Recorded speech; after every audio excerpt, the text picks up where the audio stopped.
I ain't gonna touch that one. I'm doing exactly what I said I was gonna do in our campaign. Yes, sir. Coleman's is a vibe, man. You know, all of us are one doctor visit away from being uninsurable. That's right. I want something that people can say, you know, I can't believe I'm in West Point, Mississippi. It's like, why do we need outsiders to do economic development for us? You know, we can do this ourselves. And I said, you know what, I can fix that. You know, if I'm the one elected to be the CEO of the city, but you know, people say and some of the nasty stuff about you. Oh yeah. You know, and it's, I can take it, but I have children, grandchildren. Yeah. You know, I know that this town is growing from what it was in 21 to what it is in 26, and the numbers back it up. Oh yeah. Because people have this idea that I can just snap my fingers and make a skating rink come or a bowling alley. Or, you know, Bobo made a change. Come on. Bobo made a difference when he got. He wasn't just the first black mayor. Right. He actually put in the work, and he actually made a change for the better. I don't know that I'm gonna touch that one, Alex, because I know your podcast got a lot of reach. I got you. And I'm an elected official. So. It's worth the listen. The conversation be hitting business leaders, athletes and coaches, preachers and politicians. So pull up, sit up, and everybody pay attention. Cause this conversation, yeah, it's gonna be worth the listen. Every person has a story you've heard, and another one you haven't. The headlines, the news, social media, they all tell one side of the story. But there's always another side waiting to be told. Welcome to Worth the Listen, where we go beyond what you heard. I'm your host, Alex Jackson. Come on, let's listen. Today's guest is a man whose impact can be felt across West Point and beyond. From building a successful State Farm agency to investing in his hometown through Coleman's Bar and Bistro, and serving as mayor of the city of West Point, Mississippi. His story is one of leadership, service, and vision. We'll talk sports, business, public service, and the future of West Point. Please help me welcome Mayor Rod Bobo. What's going on? Hey man, how you doing? Doing well. Doing Good. well. Look, I appreciate you having me, man, on your platform. I'm glad and honored that you accepted, and took out the time. And I know your busy schedule to come and be with us here on Worth the Listen. Appreciate you. Yes, sir. So, just sit back, relax, man. We're gonna just chat and talk about a few things. Before all your titles, State Farm agent, business owner, mayor, how would your family describe who Rod Bobo is? If you ask them to describe me in one word, the word would probably be jokester. Okay. I believe in laughing, I believe in having fun, and I'm always, cutting up with my kids and trying to do something, do something to make them laugh. Okay. Do something funny. So I think they would probably categorize me as being a comedian almost. Okay. I would imagine, with all the hard, things in life that you have to deal with and tasks and what have you, you got to be able to laugh about something. Oh, you better laugh. You'll go crazy, man, if you don't incorporate some laugh. I think laughter is medicine. Man. That's right. So, yeah. That's right. Yes, sir. What's one lesson, if you go back to either your childhood or, just growing up, what's one lesson that your parents taught you that still guides every major decision that you make? Sure. So I can remember vividly my mom stressing to my brother and I about always being your own man. Mm-hmm. Don't let anybody give you your answers. Don't let anybody give you your opinion. Right. You have your own opinion. You make your own decisions, and don't be easily swayed away from what you believe in. Yes, so sir. That stuck with me, and that's kind of molded me into who I am today. Be a leader, not a follower. She always told us that. So, and so that's part of my DNA, and I firmly believe in that, and that's a message that I convey to my children also. Right. Have there, kind of looking over your life, what moment would you say kind of changed the trajectory of your life the most? Like anything that you may have dealt with, anything you've been through, some hardships, struggles, it kind of helped shape who you are and change your trajectory in life? Yeah, well, I guess what I would say, not a one moment I would say that changed, but kind of a culmination of events. I come from a single parent home. My Okay. mom raised my brother and I, Okay. and she did it with relatively limited resources. And so, watching my mom make it happen every week, every month, every day, Right. to make sure that we didn't go without and had all the things that we needed, it kind of put a hustle in me that I think still resonates to this day. Yes, sir. I saw my mom do it, and I vowed that I didn't want my family to have to struggle to make, ends meet from one day to the next. So that's always in the back of my mind as I build and as I make a way for my family. Gotcha. Yes, sir. That's good. That's good. And yeah, that hustle lives on, man. Oh, there's no doubt. There's no doubt. It never stops. Yes, sir. Yes, sir. So, your hometown, man, homegrown, right here in West Point. You went to West Point High School, athlete, played football, baseball, anything else you played? I played some junior high basketball. I was decent in basketball, but 5'10", so 5'10" so much we can do in right. basketball. At 5'10" and you can't dunk the basketball. You need to stick with other sports. But, I got you. But baseball, if I had to categorize one of being my favorite, baseball was it. Okay. I migrate more to baseball because baseball, you've heard, is a thinking man's game. Yes, sir. Like, it's not all athletic ability. You have to have some analytical skills. That's right. And so Gotta I always think before we play. Absolutely, absolutely. Yes, sir. So you played, and you was a part of some championship teams also. Yeah. Talk about those championship teams. We know the Green Wave football team is known for championships. Hold a title right now in the state of Mississippi for the most championships.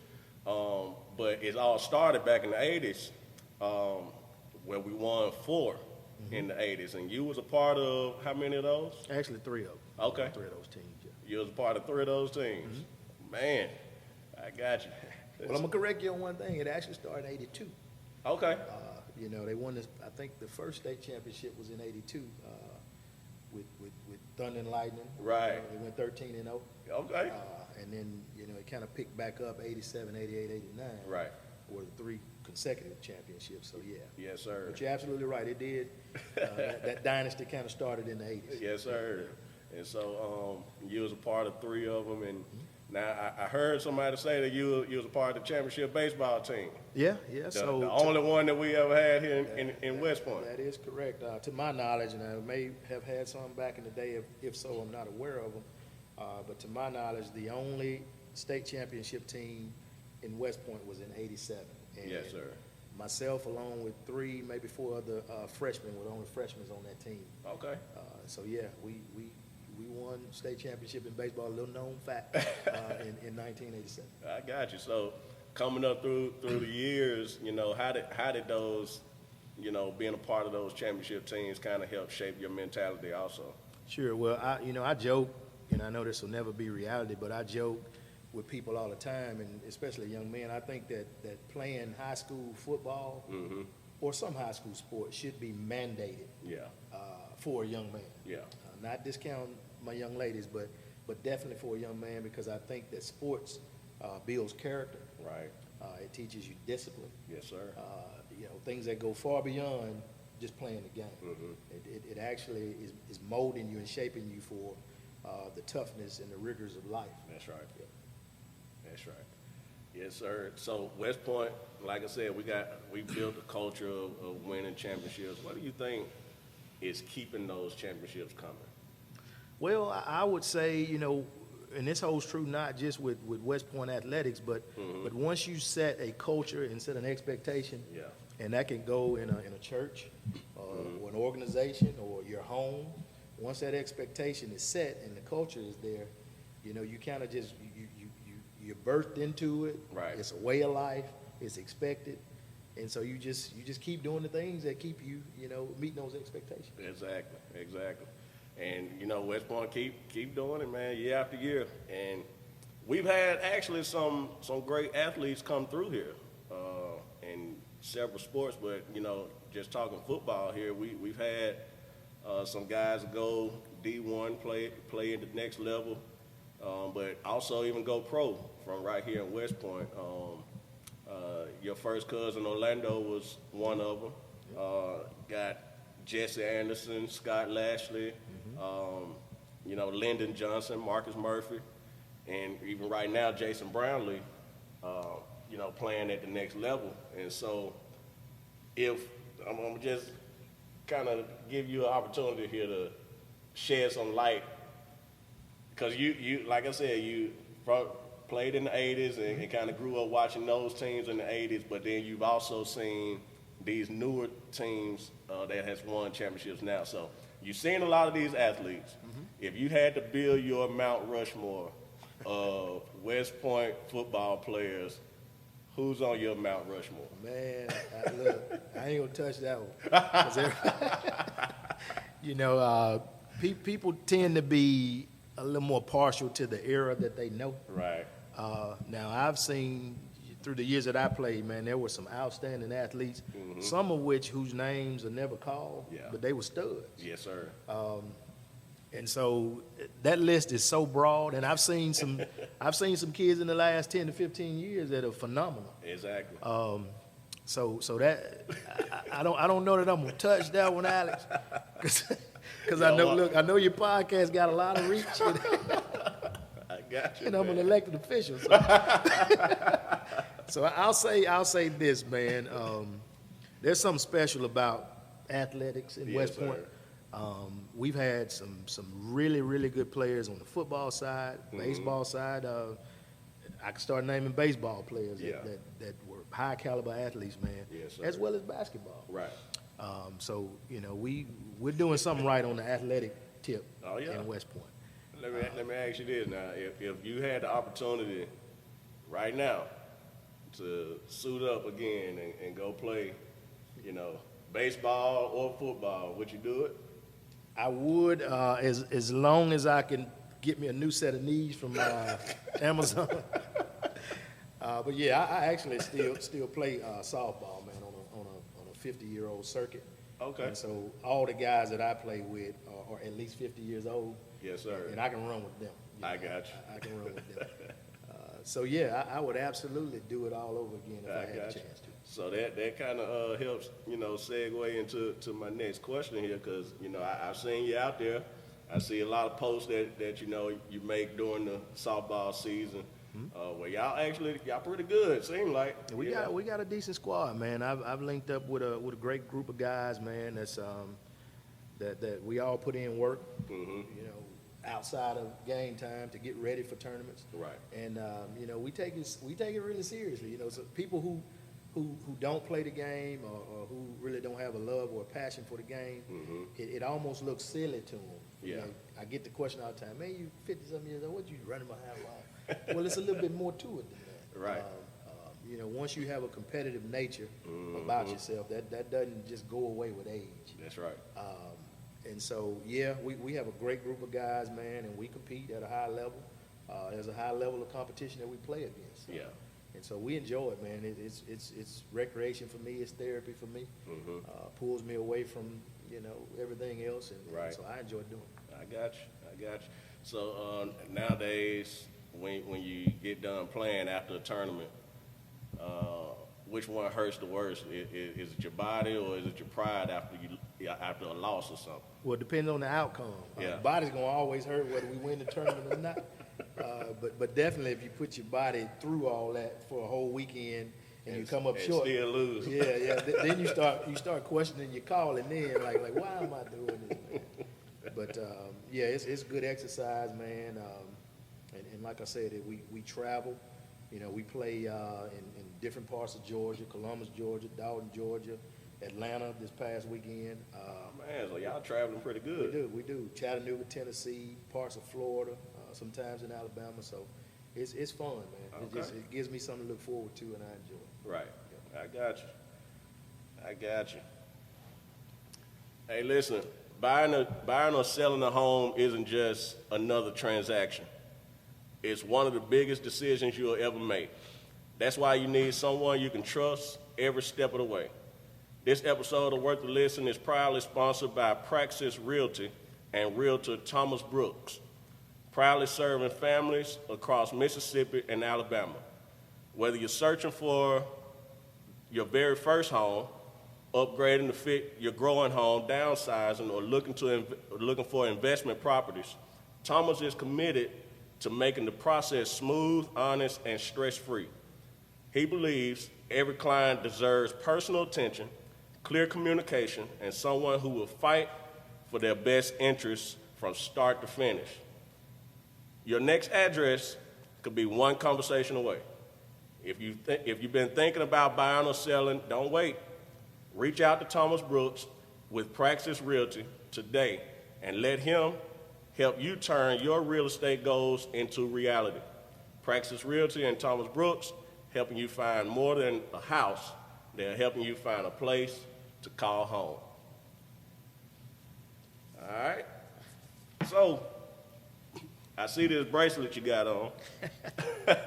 So we're going to talk about it. You're a proud member of Omega Psi Phi Fraternity Incorporated. Correct. So I got to ask you, of all the fraternities, that you had a choice that you could have joined, what made Omega stand out to you the most? You mean there are all other fraternities? Hey, my bad. No, I'm kidding. I was always drawn to Omega Psi Phi, and I have to be honest. In the early days, I was drawn to it because they all looked like tough guys. Yeah. And I always considered myself to be a tough guy. Right. But as I delved into it and started learning about the founding fathers of the organization and what they stood for, and a lot of the principles that the fraternity stands for, it fit my MO more so than any other fraternity. Gotcha. Yep. Okay. I believe in, I believe in manhood. I believe in scholarship. I believe in perseverance, and I believe in uplift. And those are the 4 cardinal principles of Omega Psi Phi. Man, you better spell it out, man. Hey, that's one of the things that I was gonna ask too. Like, did Omega and the things that they stand for, did they kind of help shape also your business mindset and kind of your core values and principles that you lean toward? Well, I wouldn't say so much shaped them. I'd say probably more so enhanced them. Yeah. Okay. The ideals and the business principles that I know of, they didn't come from Omega per se. Right. But Omega Psi Phi has been known for taking good men and making them better. Mm-hmm. And so I would say it was an enhancement to what I already had. I got you. And so later in life, when you got to start working, now I don't know all your work history, but I do remember you being a car salesman here in West Point for a number of years, or I don't know how long exactly, but how was that, in shaping or enhancing, your business practices and things like that? That's a good question, man. So my experience in the car business started in January of 1999. Oh, man. And okay. I knew absolutely nothing about a car but to stick a key in and crank it up and drive. That was my knowledge of cars. Mm-hmm. And so what I will tell you, man, the car business taught me a lot of business principles about credit, the importance of credit, and as far as managing a business, because it's all revenues versus expenditures, the whole nine. Mm-hmm. Managing inventory. So you learn a tremendous about business, tremendous amount about business, man, by dealing with cars, and it teaches you the grind too, because on the front end, as we discussed a little bit earlier off camera, more often than not, it's 100% commission. Yeah.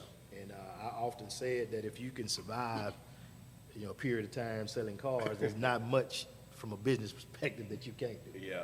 Yeah. Car business, you grow up real quick or sink real fast in the car business. I would imagine, man, 100% commission. You know, you really got to be grinding and hustling. And There's no doubt. yes, sir. No doubt. No definite set hours. You work till you get it done. Yeah. If that includes weekends and nights, that's just what you got to do. Yes, sir. Yes, sir. Hey, because if you don't, then you going hungry, ain't you? Right.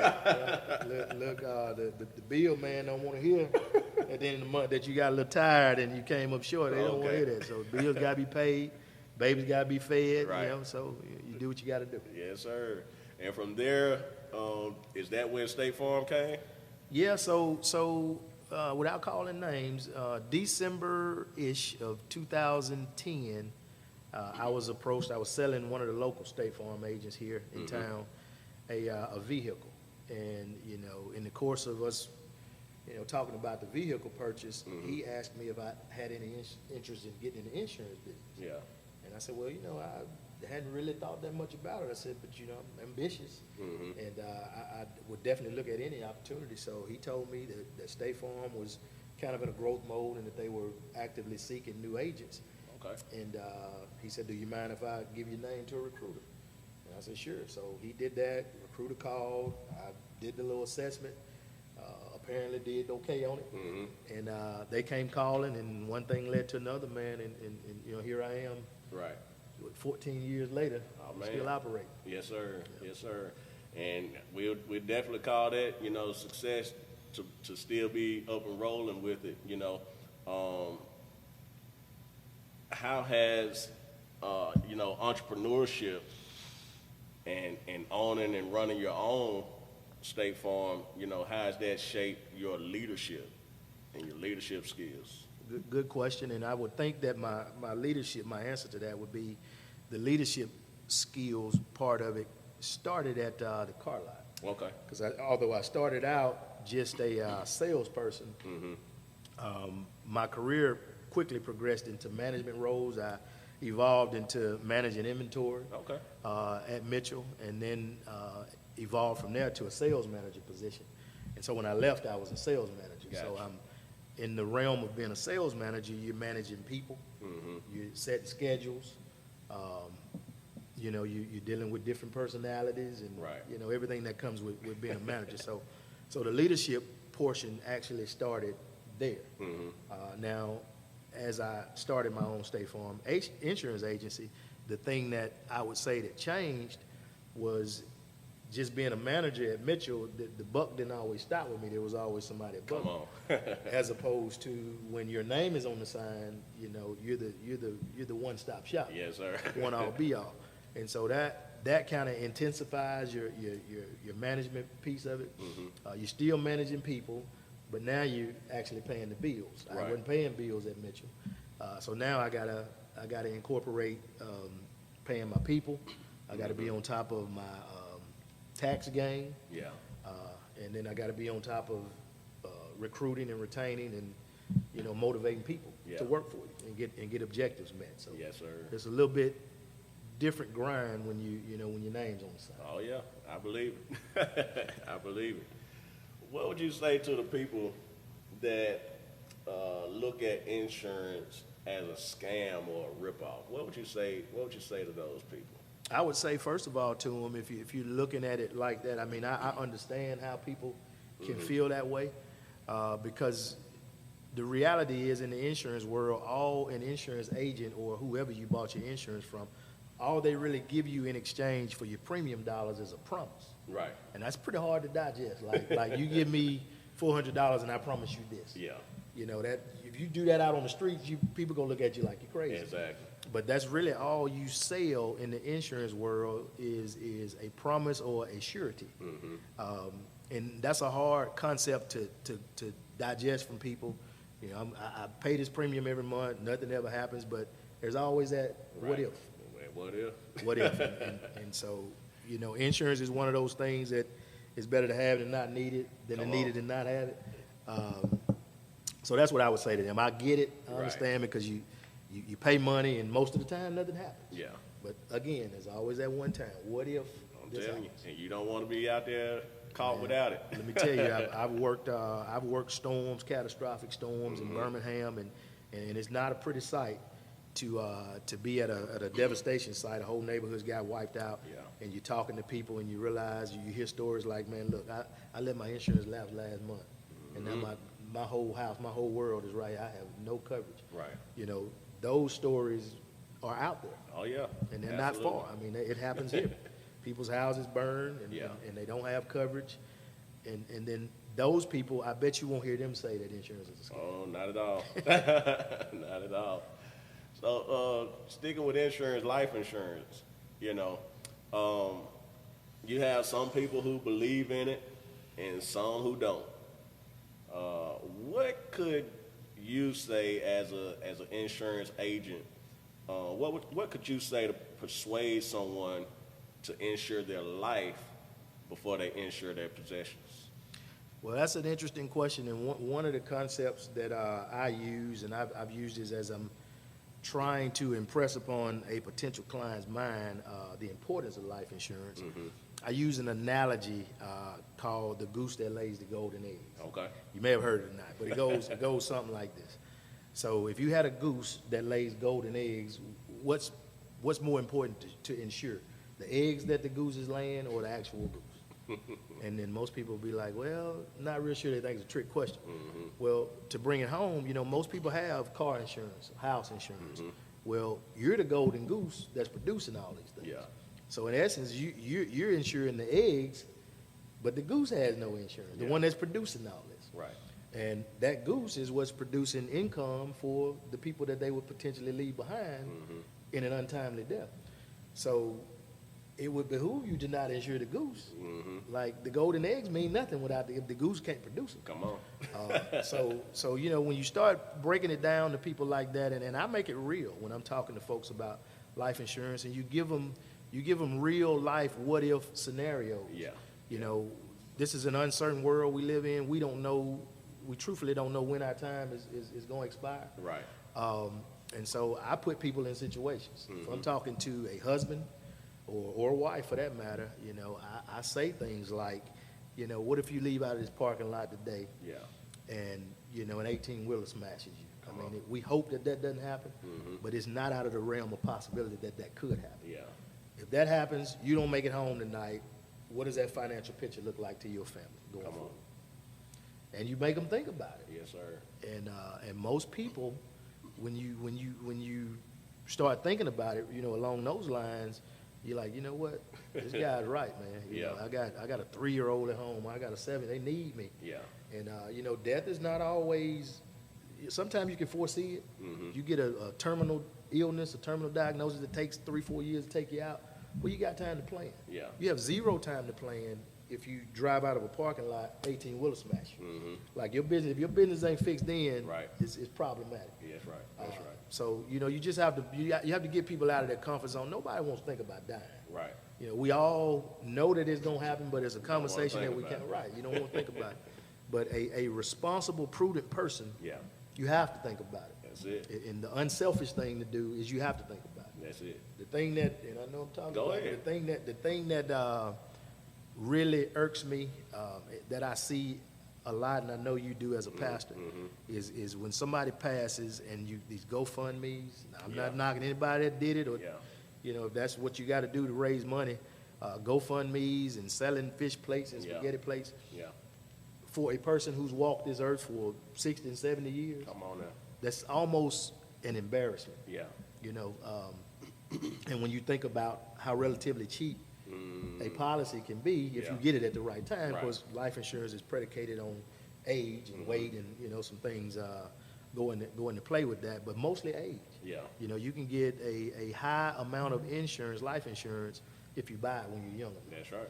and just hold on to it. So, and most people, it's an education piece, Alex. Yeah. You know, a lot of people, if that wasn't topics around your dinner table growing up, then that's not a priority for you. And, Right. and more often in our community, what's happening is we're not having those type conversations. Yes, sir. The conversations at our dinner table growing up are around survival. Right. Paying the light bill, paying the water bill. Yeah. You know, you can't think about dying because you And- got to worry about paying the And light not bill. even, not even thinking about, you know, after I die, you know, how the family gonna survive. Exactly. Those kind Exactly. of No, things. no legacy conversations whatsoever. Yes, sir. And that happens far too often in our community. Yes, sir. Yes, sir. And, you know, you spoke about, and this just, you know, coming up, you spoke about how cheap it is, but even now, companies have policies that you don't have to pay the rest of your life, you know. That is true. You know, back in the day, you either had that term that's gonna run out, you know, on you, or you had that whole life that you had to pay your whole entire life. Right. But now companies are coming up with these payoff whole life plans, you know, where you can pay it off in 10 years, pay it off in 20 years, things like that. So, you know, hey, it's out there. It's definitely out there. And I buy one of those policies for my kids. Right. It's called a 10-pay policy because you pay on it for 10 years and it's lock, stock, and barrel. Yes, you sir. know. And when they become of age, it has transferability, so you can just transfer it to them. Because the reality is this, you know, you have to insure people while they're insurable. This is my spiel on getting the policy on a child. Yeah. Because we don't know what condition that child may develop as they grow. Yeah. All of us are one doctor visit away from being uninsurable. That's right. A lot of people don't know there's what's called an MIB, and it's a Medical Information Bureau. It acts the same way as a credit bureau. Yeah. So everything that happens to you medically goes into this MIB, and it's there to be retracted when somebody is considering insuring you. And so who's to say that a healthy child today won't develop a terrible case of diabetes, Right. makes them uninsurable at age 18. Yeah. So you can't put it off and say, you know, my child is healthy, da-da-da. You don't know what the future holds. Exactly. And so I try to get a policy, you know, relatively young on all my children. Yes, sir. And it's usually that limited, that 10 pay, we call limited pay. Yeah. And so I pay it for 10 years and then they have it. And when they are responsible enough, I just give it to them. Yeah. That's awesome. That's awesome. So y'all, they out there, y'all go get you some life insurance. That's how I live. Yeah. Anyway. So man, let's talk about Coleman's. So you got State Farm, but then you also have just ventured into a new business venture where you started this restaurant right here in West Point, Coleman's Bistro, Bar and Bistro. Bar and Bistro, yeah. Yes, sir. So talk to us about Coleman's. What's the environment like over there? Well, Coleman's is a vibe, man. You know, if anybody has seen any reels, you know, running across social media, it's a good, clean vibe. So I'll kind of give you a little backdrop on how Coleman's even came into existence. Okay. So a partner and myself actually bought the building with no clear vision of what we were going to do with it. We just, you know, it was a deal that presented itself, and I'm a real estate guy too, so I jump on a deal if I see one. So we bought the building, and we're kind of brainstorming ideas of things to do with it. Around the time of us having those conversations, and the guy's name escapes me that came to town, but the Growth Alliance brought a guy to town, and his claim to fame was analyzing downtowns, small downtowns, and kind of giving you all the dynamics of the town, giving you the average median household income, you know, what he felt like businesses would survive and da-da-da. Okay. And so we got to the restaurant, sit-down dining piece of his presentation, and he told us that in his estimation, the city of West Point was losing about $17 million annually. They call it retail leakage, and they track it by cell phones. Man. So, and this is just sit-down dining. Yeah. And his words were approximately 17 million leaves West Point, Clay County, and goes elsewhere annually for sit-down dining experiences. And he also said that the city of West Point, in its current state, could justify another 15,000 square feet of sit-down dining. Now these guys they have ways of figuring all this. So I thought about that for a minute, and I said, you know what if this guy's off 20% on his numbers? It's still opportunity. Exactly. And so I get hit all the time as being the mayor and just being a citizen of West Point. Well, there's nothing to do in West Point. You know, I wish we had more sit-down dining. I wish we had somewhere that folks can go and kind of. You're getting all into my questions, but go ahead. Go ahead. And so, you know, the idea of Coleman's was birthed from that. It was almost a no-brainer. Yeah. And so I said, you know, I got with Robin, who's my partner on it, and you know, we said we don't want just a run-of-the-mill place. Yeah. I want something that people can say, you know, I can't believe I'm in West Point, Mississippi. This is a vibe, and I think we've accomplished that. People that come there seem to have a good time. You know, we got a lot of repeat business. Yes, sir. A lot of regulars that come 3, 4, 5 times a week. Yes, sir. And so it's a good time, man. Man, I'm coming. I'm waiting on you. I got your seat ready for you, man. I told you, man, I'm coming. So hold me to it. I got to get in there. I got to get in there. Hey, y'all go eat at Coleman. So, you basically done answered, you know. But what could people expect, you know, when they come in, you know? So I've seen some reels, you know, and it does look like a vibe, but just kind of tell the people, you know, who haven't seen it, just kind of what kind of vibe they'll be walking into. Well, you know, and that would depend on the time of day. And the food as well. Some of the things I'm gonna say will depend on the time of day, because we do a lunch spread from 11 to 2 on Thursdays and Fridays, and then we also do a Sunday soul food lunch every other Sunday. Okay. So when you come in during lunch, you can expect a really good meal, a friendly environment.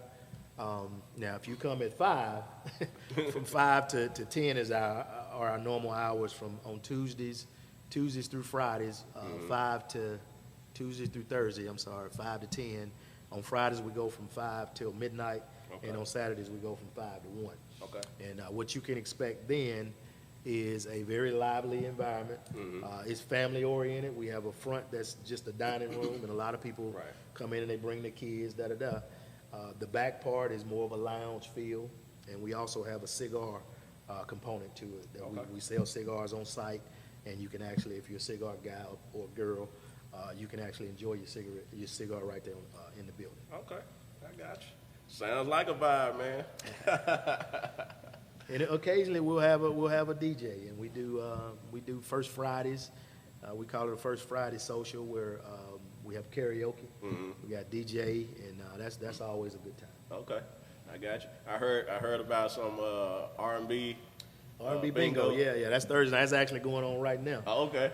So Thursday nights, we just recently incorporated that. We have a DJ also, and we do a R&B bingo. Okay. And so it's just the bingo being played just like bingo is played, but the bingo cards have R&B songs on them, and the DJ's playing songs all night long. And if he plays a song that's on your card, you mark it until you get bingo. Okay. Is the concept. Man, I love it. I love it. So let's get into this politics, man. So 2009, you decided to run for Ward 1 here in West Point, and just talk to us about what did you see happening, you know, at that time, or what wasn't happening, you know, that kind of made you want to say, I need to go and be the person here for Ward 1. Okay, so this is not a knock at anybody. I ran for the position primarily because I felt that I had a skill set that could actually take West Point, or take Ward 1 at that time, from where it was, you know, to a place that I thought a lot of potential lied. Yeah. And so I ran. I mean, I wanted to get involved. I've always been involved in serving in some capacity, whether it be church or whether it be other civic organizations. Yeah. I've served on Sally K. Winners Board. This is all prior to me running for city council. Sally K. Winners Board, the hospital board, Clay County Medical Center board, Okay. Red Cross board. So I've served on a lot of boards as director. So I was no stranger to service and helping. And so I thought I had a skill set. I put it out there. I had a platform that resonated with people. Put my name on the ballot and got elected. And then once you get elected and once you're serving, it becomes to be part of your DNA at that point. Yes, sir. And you see other needs. Yeah. Like there's some needs that you have no idea about until you actually are, infiltrated in this world. Yeah. And so that kind of, I know you're gonna get to the mayoral part, but that's kind of what led me to want to serve on a higher level. Gotcha. Okay. So what were some of the accomplishments y'all, saw during that time of your Selecting? Yes, sir. Selecting. Yeah, so one of the major accomplishments that I'm proud of, and that it's a little known fact, the agreement that sparked the Yokohama project as well as the Pico project is one that was originated under our board. Okay. I think we started talking about it in 2010 under the leadership of Mayor Scott Ross at the time. Yes, sir. But we got major pushback from, at that time, wanting to engage into an agreement with the Link, who was headed by Joe Max Higgins at the time. There was pushback from the community when we kind of put that test balloon out there about what we were thinking about doing. Right. A lot of influential people in town thought that was a terrible idea. We heard comments like, "Why do we need outsiders to do economic development for us? We can do this ourselves." And of course, my immediate answer to that was, "Well, we're doing it ourselves now. We're not getting any results." Come on. And so Joe Max at the time had a proven track record. He was doing what he was doing for Lowndes County. And so the opportunity to join forces with them presented itself. And that agreement was crafted and done under our administration, 2009 to 2013. Okay. And so had we not done that, I am 100% sure that we would have never gotten Yokohama and subsequently never would have gotten Pico Foods. Yes, sir. So, that's a little fact that few people know, but that's reality and that's truth, and you can fact check it. I got you. So you served only one term, and then you stepped away. You didn't go for re-election. And then you came back to run for mayor. Was that your plan the whole time while you stepped away, or did you see something while you was away from politics that made you want to come back as mayor? Well, it was somewhat my plan. Now, my decision to not seek re-election after 2013 was more personal than anything. Gotcha. I had recently started what you alluded to earlier, my State Farm Insurance Agency, and so that kind of took priority at the time. And so I focused more on getting that off the ground. But one of the things that I identified during my tenure as a selectman was what I felt like were some inequities citywide. Inequities in the sense of allocation of resources. I felt like there were certain areas of town that got more attention than other areas of town. And so I said, you know what, I can fix that. If I'm the one elected to be the CEO of the city, I ran on the platform of being a mayor for all people. And I think I've held true to that. So one of the primary drivers of me wanting to seek the office of mayor was to kind of level the playing field, if you will, make sure that the allocation of resources was done on an equity basis. It doesn't matter any socioeconomics. We all pay taxes at some level. Now, some pay more than others, but if you pay $1 in tax, you are a taxpayer in the city of West Point and should be treated as such. So. That's right. Yes, sir.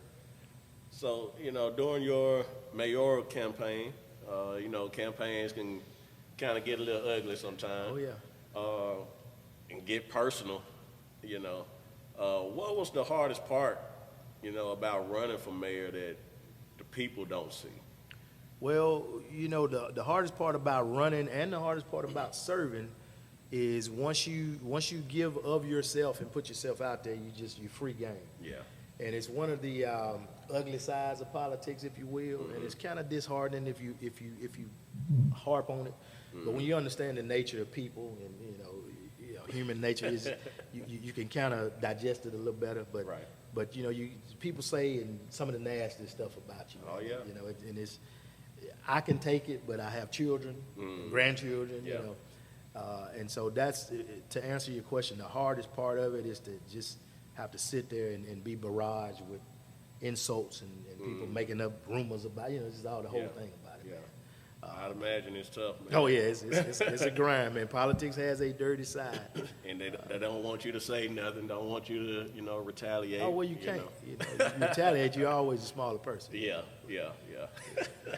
But it's part of the business, man. That's it. I get it. That's it.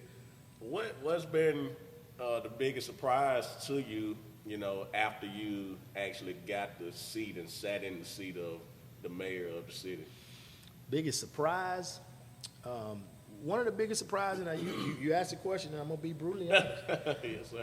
One of the biggest surprises to me is that we don't have more continuity among the constituency in West Point. Yeah.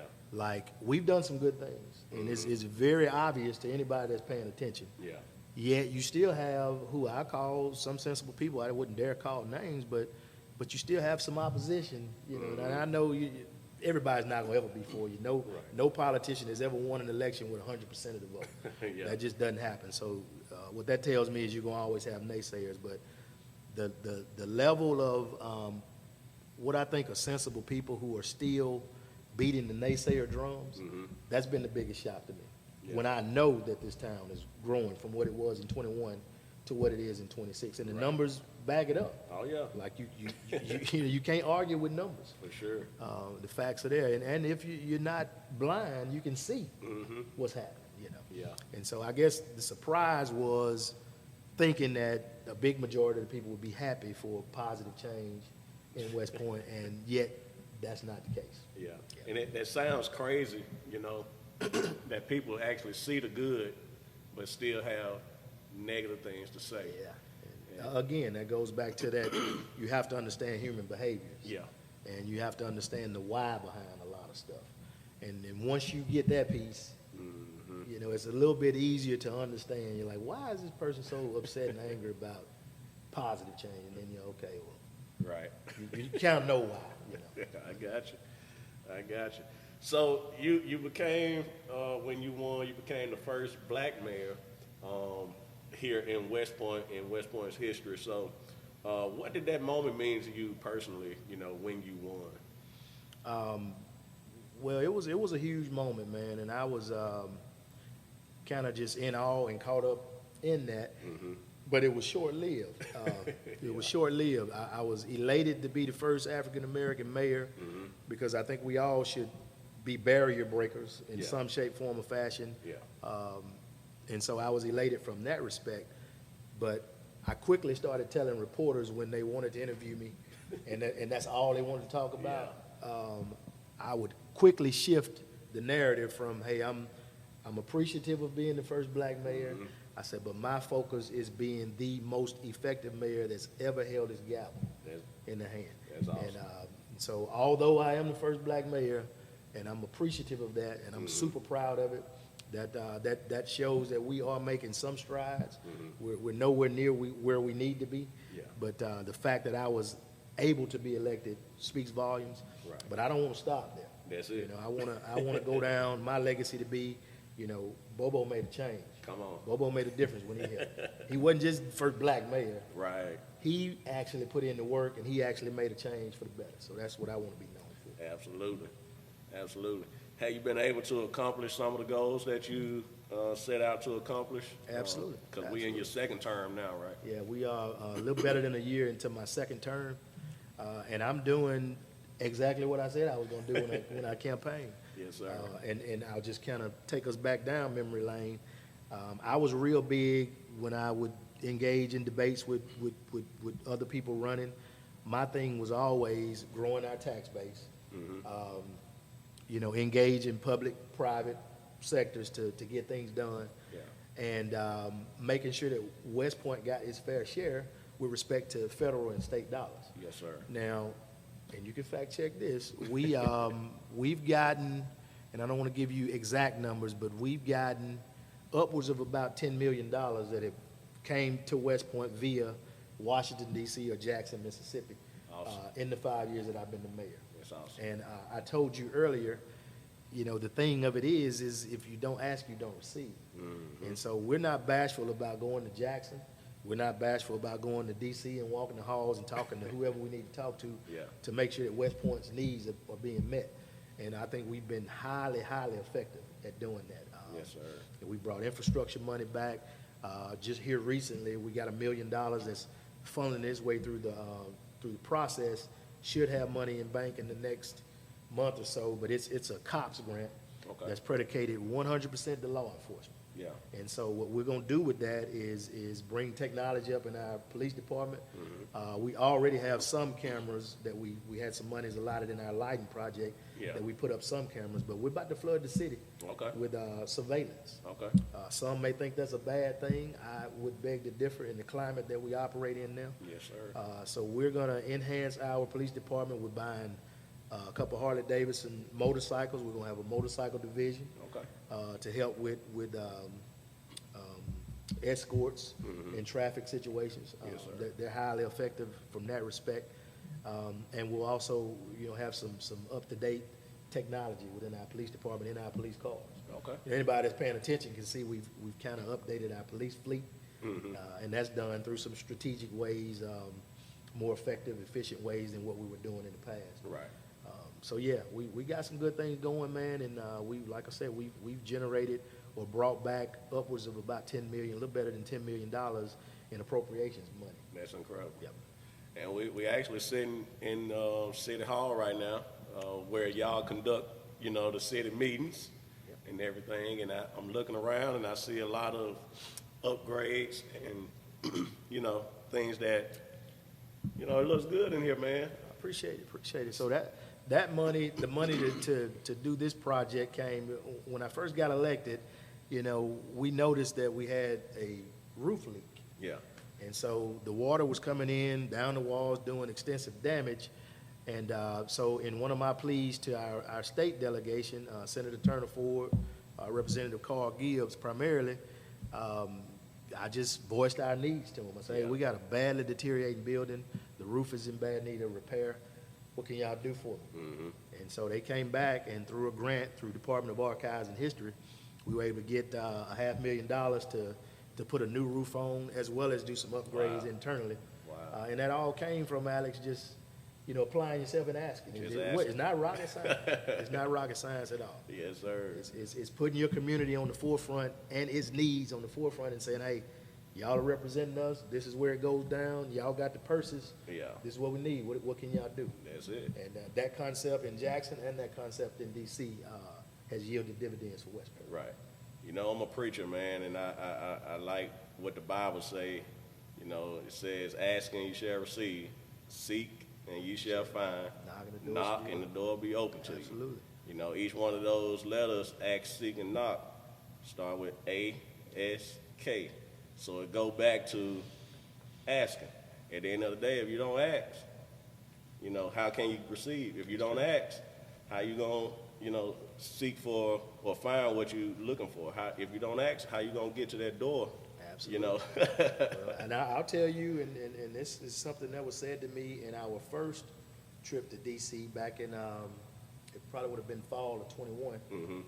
When I walked in one of our U.S. Senator's office, he was like, West Point. He said, I'm surprised to see y'all. He said, y'all never come. Y'all never. And you think about that for a minute now. He said, and he's been a sitting senator for a lot of years. Wow. And his words, not mine. He said, y'all never come and y'all never ask for anything. And I'm like, well, it's not because we have a lack of needs. No, I've been to say the city doing good, huh?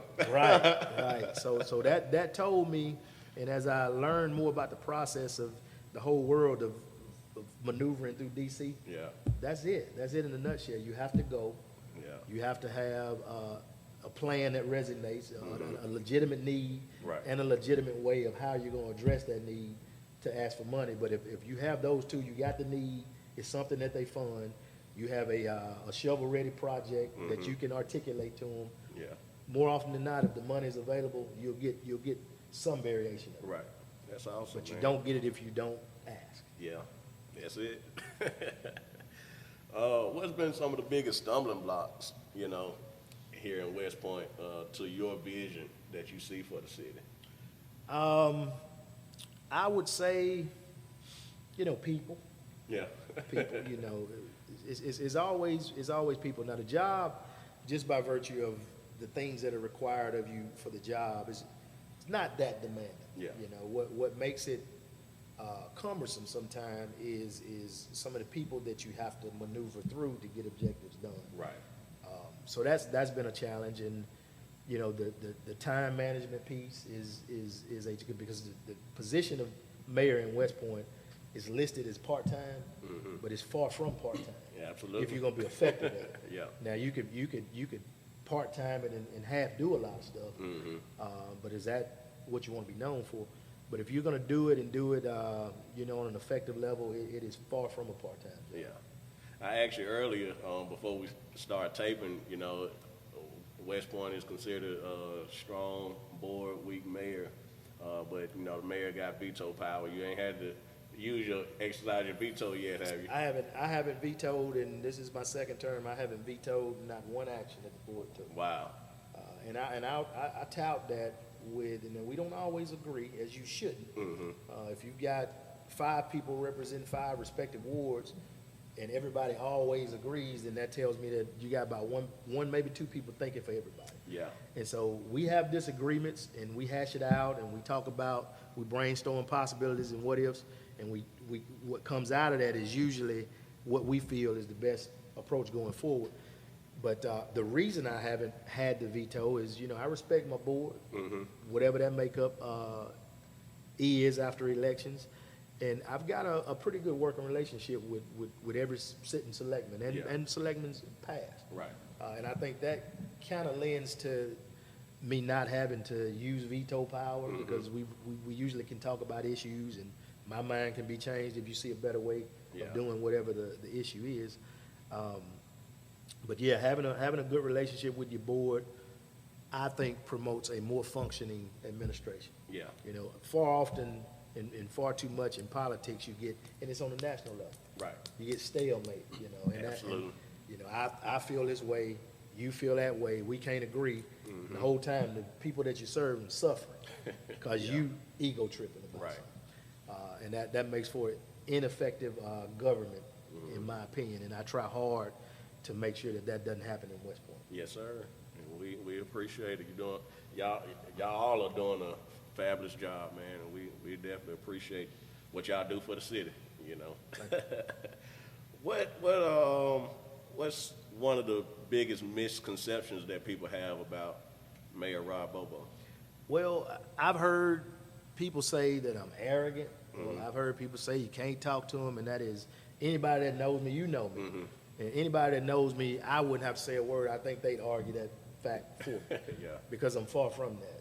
I'm far from arrogant. I'm a very humble person. I understand where I come from, and I understand that it is truly a blessing from God for me to even be able to sit in this seat today and do this interview wearing this title. Right. That's nothing but God's work. Absolutely. And I'm cognizant of that. As far as being hard to talk to, I'm a very easy person to talk to. Yes, sir. And I'm not so headstrong that my mind can't be changed. If you have a compelling enough argument versus what I believe at the time, you can change my mind. Yeah. If you can show me factually why I should change my position on something, then that can be done. Yeah. But a huge, huge misconception, man, and it kind of, I don't want to say hurt my feelings, but when people say he arrogant, you can no, man, you just don't know me. Yeah. You basing your assumption probably based off somebody who has a reason to have some ill will toward me, gave you that opinion, and you took it and ran with it. But anybody that knows me, man, know that I'm far from that. Yeah. And sometimes people can confuse arrogance with confidence. True. You know, that is a true statement. One thing I say about you're a confident man. You know, you walk in confidence, you operate in confidence of the ability that you know you possess, and even what God has put on the inside of you. So, arrogant, I don't see, but confidence is definitely something that we see when we see Mayor Rod Bobo. You know. You have to be, man. Yes, sir. If you're unsure of yourself, this is one realm that the wolves will eat you alive. I believe it. I believe it. What's some of the toughest conversations, man, that you have to have? Whether that be with you know, constituents, or whether that be with people that work, you know, for the city, or however, you know. Yeah. So, what are some of those tough conversations? So some of the tough conversations that I have to have are had around constituents who don't really understand city government. They don't really understand what your city government is obligated to give you in return for tax dollars. Yeah. And so with that, a lot of times come unrealistic expectations. Yeah. And so when you have to tell somebody, look, I can't do what you're asking me to do, number one, sometimes it's illegal to do. You know, it's outside of state statute for me to do what you want me to do. Yeah. And sometimes it's just not economically feasible to do what you want me to do. And a lot of times those requests come from people who are really close to you, people who supported you. Yeah. And some misconception, sometimes people think if they support you, then you can't tell them no about anything. Right. You know, I've had, you know, people that supported me who were city employees and who end up doing something of their own doing and getting themselves terminated. Right. And then they turn anti-Rod Bobo Yeah. because they did it to themselves. And those are usually the vocal ones that you see on social media. More often than not is a disgruntled employee who did it to themselves Yeah. most of the time. Yeah. And then it is my fault. It's your fault. Right. So those are some of the difficult things, man, to have to be mayor and tell people that you care about. Yeah. No, sometimes Yeah. because I can't do what you're asking me to do. Absolutely. So I'm gonna ask you this question, man. If you had an unlimited budget, okay, let's just do a great hypothetical here. If you had an unlimited budget where you could do one project for the city with this budget, what would you do with it? What would you build, or, you know? Well, if I start addressing critical needs first, I'd probably rip up every piece of sewage infrastructure that we have and replace it, because we have a very serious situation with respect to our plumbing system. But if I had an unlimited budget, one thing that I would do, because we hear all the time, man, we need to do something for the kids. We need to, and I'm very, very sympathetic to that, but it goes back to that piece. I'm limited Yeah. to what, because people have this idea that I can just snap my fingers and make a skating rink come, or Right. or a bowling alley, or, you know, those are private sector Exactly. type jobs or, Exactly. or entities. You know, cities don't usually own a bowling alley or a skating rink or a movie theater. Right. What cities can do is make conditions favorable that investors would want to put that there. And so we all have skin in the game on that. But to your question, if I had an unlimited budget, I would build a super mega community center to include full court basketball, Right. you know, air conditioned, the whole nine, Right. with a swimming pool incorporated in it, with some classroom space to do some tutoring and whatnot. If I had the budget, I would open up something like that. That would be something we could all be proud of. Hey, I love the vision, man. I love the vision. Somebody put some money in the city so we can see it come to pass. Look, I hope some of these mega millionaires in Okay. the city are watching your podcast. The money's here to do it, but Absolutely. I don't know that the wheel is there right now. Right. The money's here. Yes, sir. So we kind of talked about you know, jobs and things that have been brought to the city. We know that here in West Point we went through a time where we lost a lot of industry, you know, here in the city. So, but we see a lot of it kind of coming back now.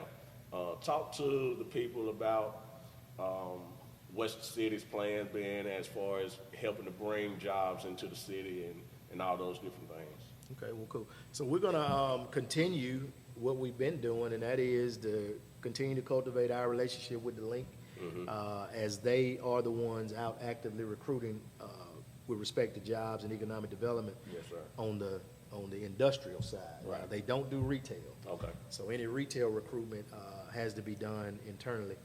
So we're going to continue to do that. And so it's a situation where you control what you can't control. Right. And so the things that are within our control is to continue being fiscally responsible and managing the tax dollars that are allotted to the city.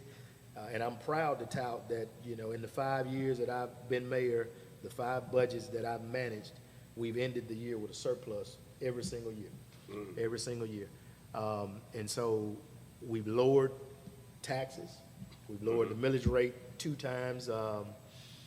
Last cycle, not this past year cycle, but the cycle before, we lowered, I think, 1 millage point. And then this millage cycle. I think we lowered it like 2 millage points. Gotcha. So I'm saying all that to say, from where we sit, you control what you can control. Yeah. To create an environment that is conducive. Right. To industry wanting to come. Low taxes, low utilities, school system, which is kind of, you got limited control of that because we do appoint some members to the school board, so we have some say in that. Right. But the bulk of that, it comes from the school district administration. Gotcha. I want to continue to have a safe community now, and I'll dive off into that one too. Yeah.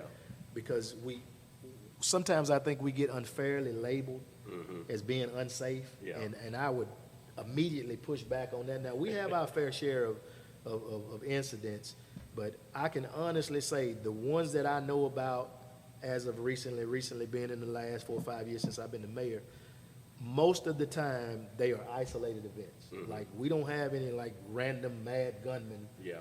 just out here doing damage. We don't have old ladies getting mugged on the walkway and Right. that type of stuff. So although we do have shootings and we do have fatalities, and it's all sad and should never happen, they're all isolated events. It's, Yeah. people kind of get into it and they meet up somewhere and it goes Yeah. left. It's all a bad look for the city, but I would argue that West Point is very, very safe. Yes, sir. Because we don't have random crime, the things that you would deem a whole community as being unsafe about. Right. That doesn't happen in West Point. I got you. So that was gonna be one of my questions. So I'm glad you went ahead and tackled that one, man. Oh, yeah.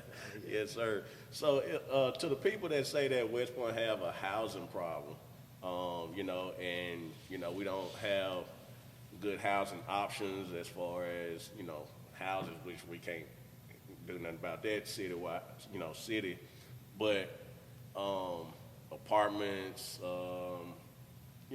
things like that. What would you say to those people who look at the city and say, it's y'all fault that we don't have, good housing options? Well, my immediate answer to them would be, first of all, I agree with you. We do have insufficient housing.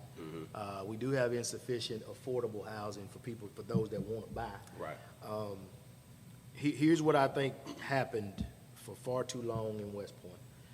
So when you're looking at housing and when you're looking at the needs on that magnitude of a community, it has to be something that's worked toward in a comprehensive way. Like it's a continual thing. Yeah. And I think for far too many years, we did nothing. Gotcha. And that's not a knock on anybody, it's just a fact. We did nothing as far as recruitment of development. Some of the things that we're trying to do, and we've got some developers that have come to the table and kind of conceptually talked about some development of some neighborhoods. Okay. And so, yeah, there's definitely a need, but affordable housing is a need nationwide. Come on. But we got to do better in that. Now, what I've done with some of the powers that I have, and some people will see, we put tremendous pressure on some of these apartment complexes. Yes, sir. About the quality of Yes, sir. apartment that they're providing. And Eastwood's been redone, Ridgewood's been redone. Now, we still got some problem areas with Town Creek and Oak Park, Right. and they're on the radar, and Yes, they're sir. on the clock. Yes, sir. And, through my building department, we're putting a tremendous amount of pressure on them to bring those living conditions up to where they're not subpar anymore. Right. Right now, I would argue that some of them are subpar living conditions. Okay. And you're limited on what you can do because that's private investment. Right. But from the levers that I have to pull, we're pulling them, and we're gonna just continue to keep taxes low, man, and keep utility rates at a moderate rate to entice. And we're hoping if we continue to get jobs in, which I don't know if you're getting to that, but we have a pretty big fish at the table, and we're working through some dynamics of that should change how West Point looks on paper. Go ahead. Talk about it. So I won't get into particulars of the nature of the project, but I will tell you that it is a really, really big deal. Okay. It's a really big deal from the economic development front. It does crazy things to our tax calculator from an ad valorem property tax. Right. Some high-paying jobs that come with it, and we are about 95% of the way there. The entity that's interested in coming is currently in negotiations with TVA trying to hash out an energy contract. Okay. Because these things are very meticulous in how they're put together and how they're structured. So that's happening now. We do have a restaurant chain that has reached out and has put an option on some land on Highway 45 that is a restaurant that most people really, really enjoy. Okay. I'm not going to divulge who they are at this point. Come on, our podcast don't get that exclusive. Yeah. No, I'm just playing. Go ahead. But yeah, it's a big deal. So we got a lot of good things happening in West Point that should add to our financial picture. Gotcha. And I'm tying all that in to your housing question. Right. Because what entices development is, if I'm a big time developer, do I want to go and invest millions of dollars building homes when on paper it looks like you don't have a lot of working people, a lot of jobs, Come on. And so it's all relative, man. You have to continually work on the economic development front. You have to increase your average median household income. You have to have a job-ready workforce, a work-ready workforce through which EMCC does an excellent job with workforce training. Yeah. So it's all relative, man. And you kind of alluded to what almost sunk us was the Brian Foods closure way back in 05, 06, whenever they decided to close the doors. Right. I mean, that took us to a dark place, man. Absolutely. We're still in 2026 trying to dig out of that hole. Yeah. And it's not an easy one to dig out of. And in my opinion, for too many years, we lay stagnant on some of the things that we should have been giving attention to, such as affordable housing. Right. So, yeah. Yes, sir. I got you. Buying or selling a home isn't just another transaction. It's one of the biggest decisions you'll ever make. That's why you need someone you can trust in every way to step in for you. This episode of Worth the Listen is proudly sponsored by Praxis Realty and Realtor Thomas Brooks, proudly serving families across Mississippi and Alabama. Whether you're searching for your very first home, upgrading to fit your growing family, downsizing, or looking for investment properties, Thomas is committed to making the process smooth, honest, and stress-free. He believes every client deserves personal attention, clear communication, and someone who will fight for their best interests from start to finish. Praxis Realty and Thomas Brooks, helping you find more than a house, helping you find a place to call home. Mr. Mayor, we're getting ready to wind this thing down here. Getting good, just getting good. I'm gonna shoot you some lightning questions real quick, so a little lightning round, so get you fast thinking here. Besides your own, what's your favorite restaurant? Oh, man. Favorite restaurant? Longhorn. Longhorn, okay. All right. Favorite sport to watch? Favorite sport to watch? Although I enjoy playing baseball more, I love to watch football more so. Okay. All right. That was my second question, favorite sport to play. My next question, favorite sport to play? Favorite sport to play, baseball. / Baseball, softball. At 50 years old, softball. I got you. Who's the GOAT, Michael or LeBron? Michael Jordan. Yes, sir. One word to describe West Point. Fabulous. Okay. Fabulous place to be. Yes, sir. One word that your staff will use to describe you. Driven. Okay. Yes, sir. What's the biggest risk you ever taken? Buying my first investment home. Okay. Okay. I got you. Now you got a bunch of them, don't you? Do I? Who talks the most trash? Who talks the most trash? Football players, softball players, or politicians? Politicians. Politicians. I figured that might have been the answer. I got you, man. So we closing this thing out, but 25 years from now, what do you hope people would say Mayor Rod Bobo did for this city? I hope that people can say, once I'm out of the picture, that we had a mayor at that time that genuinely cared about the needs of West Point, and he proved that through his actions. I hope that some person can say that 25 years ago, I really didn't have the confidence to step out and do a whole lot. I didn't have the confidence to step out and put myself out there to be elected to make a difference until I saw what Rod Bobo did. Yeah. So he inspired me. He inspired me to be an entrepreneur. Or he inspired me to get in politics and try to make a difference.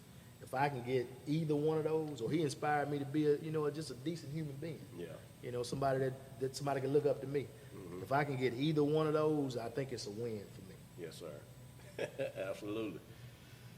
And last thing I'm gonna get you to do, man, if you can speak to the heart of your city, and this is your camera right here. If you can speak to the heart of the citizens of West Point from the mayor, what message would you give them? My message would be, to get involved. Get involved with your locals, whoever your selectman might be. If you see something that needs to be changed, don't go to Facebook with it. Come up here where it matters. Come to the board meeting. Get on the agenda. Let's talk about it. And lastly, and I got to hit this one. One of the things that is disheartening that I sit back and see is the City of West Point page. Now, I just want to give some people some facts about that. First of all, that's not an official page of the City of West Point.